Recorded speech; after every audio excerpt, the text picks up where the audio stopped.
February 22nd, 2026. Mexico wakes up in total chaos. Highways blocked by burning vehicles. Supermarkets set on fire. Airports in panic and flights cancelled. At first glance, it looks like the start of a civil war.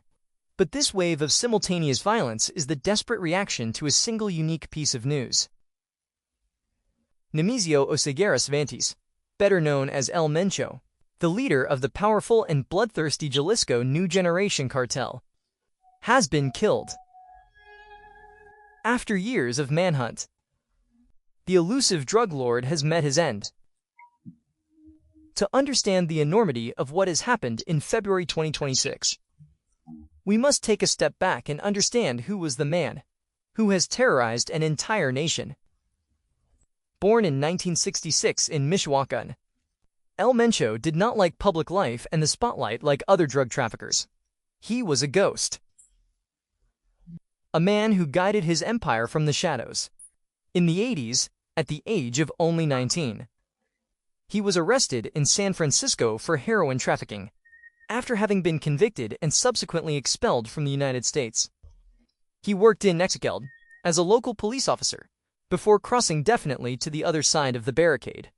His true rise, however, begins around 2009, when he founds the Jalisco New Generation Cartel. Under his guidance, it has become, in a few years, into the fastest-growing criminal organization in the world, besides flooding the United States with fentanyl and methamphetamine. El Mencho's cartel has distinguished itself by a disturbing characteristic: its paramilitary power, explosive drones, rocket launches, homemade armored vehicles, and an unheard ferocity that has spared neither rivals, nor civilians, nor high-ranking officials of the state. But how do you capture such a criminal, who has at his disposal an entire private army, and that never sleeps twice in the same bed? The answer has arrived through a fatal error, exploited by Mexican intelligence, in close collaboration with the United States, and, as often happens in the history of great criminal bosses, the weak point has been his inner circle. The secret agents, monitoring the movements of one of Oseguera's romantic partners, discover a scheduled meeting at an isolated ranch in the mountains of Tapalpa, Jalisco. It is the occasion they had been waiting for years. In the hours preceding the dawn of Sunday, February 22nd, 2026, the trap is sprung. Special forces and infantry, supported by helicopters, surround the area. But the welcome is brutal. El Mencho's personal guard opens fire, with grenade launchers and heavy weapons to cover the boss escape, who throws himself desperately into the thick surrounding forest. In the fierce shootout, 7 hitmen lose their lives. El Mencho is tracked down among the trees, seriously wounded by projectiles, along with 2 of his bodyguards. He is captured alive. Military authorities organize an air transfer by emergency to a hospital in Mexico City, hoping to save him to prosecute him. But it is too late. Nemesio Oseguera Cervantes dies in flight. At 59 years old, El Mencho's reign of terror closes. But such a rapid, typical, lethal, and ruthless rise could not go unnoticed beyond the border. For the United States, the Jalisco cartel was not just a criminal organization, but a true and proper threat to national security. The American Anti-Drug Agency considered El Mencho the #1 responsible for the fentanyl epidemic, the synthetic drug that was literally devastating the streets and cities of the United States.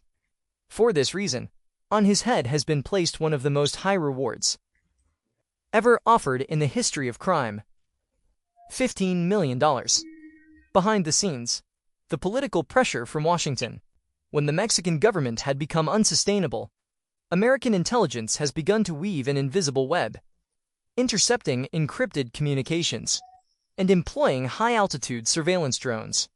Without this massive technological support, and without the continuous tips from the United States, discovering the ghost would have been almost impossible. The final goal of the Americans was clear: capture him alive and extradite him to bury him in a maximum security prison in Colorado, exactly as had been done with El Chapo.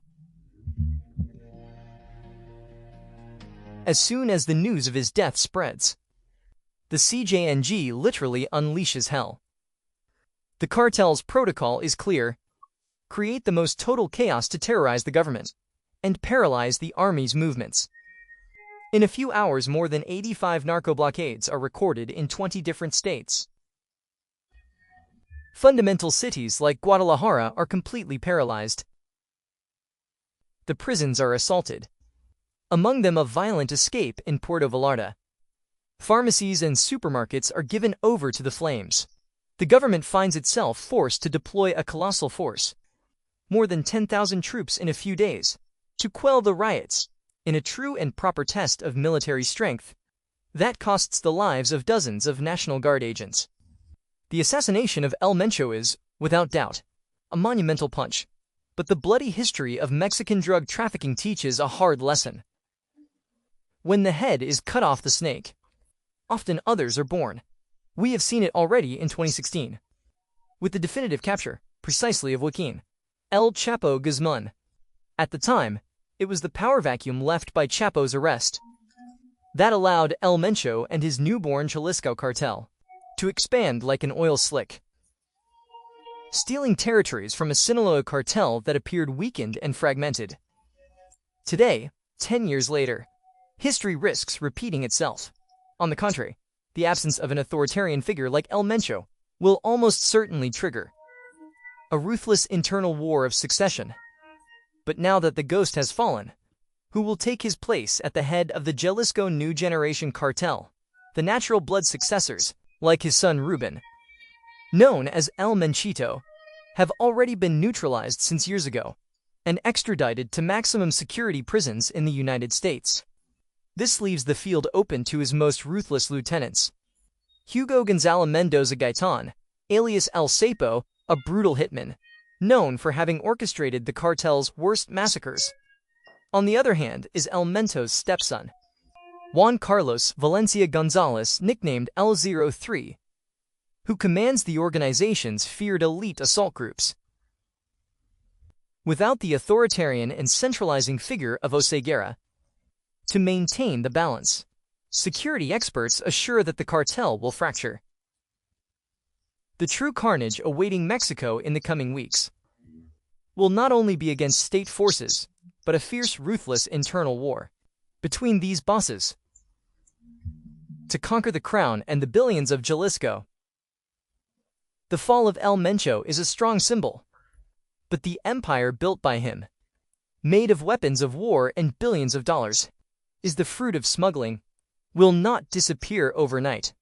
We are facing a turning point for the history of Mexico and the global fight against drug trafficking. But, according to you, will the death of El Mencho truly mark the end of the Jalisco cartel? Or will it just start an even darker and more violent chapter?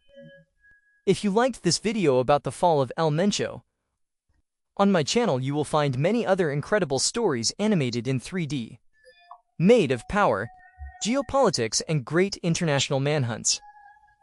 Like the incredible hunt for Joaquin El Chapo Guzman, where I show you the secret tunnels, the impossible escapes, and the final siege by the Mexican Marines.